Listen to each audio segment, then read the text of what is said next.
Entre Kinshasa et le M23, l'entente est assez rare pour être soulignée. Dans le sud Kivu, les examens d'État ont débuté ce lundi et doivent se poursuivre jusqu'à la mi-juin. Et pour l'heure, les épreuves se déroulent sans encombre.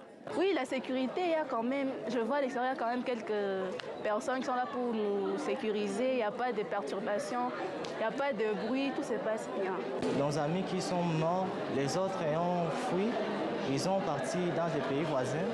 Mais moi, aujourd'hui, je viens de terminer mon examen. Une apparente satisfaction étonnante dans ces territoires du sud Kivu sous contrôle du groupe armé soutenu par le Rwanda, où des affrontements ont encore régulièrement lieu avec les milices liées à l'armée congolaise.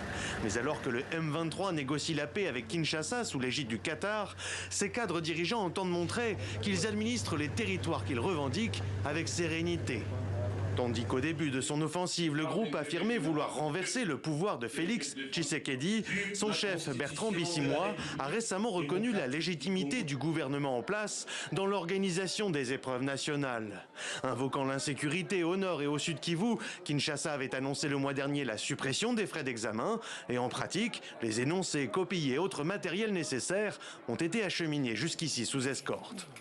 Ils ont amené les malles de Kinshasa jusqu'à Beni, de Beni à Goma, Goma ici, et à partir d'ici, nous avons fait des efforts, et nous-mêmes et les partenaires, pour que tous les 111 centres que nous avons soient desservis. Alors faut-il lire dans cet exercice de coopération logistique un embryon des futures relations entre Kinshasa et le M23 dans les territoires sous son contrôle ou une opération de communication? Un responsable éducatif local rappelle que sur les 44 000 élèves inscrits dans la zone, près de 42 000 se sont présentés, les étudiants manquants ayant été selon lui déplacés par les combats.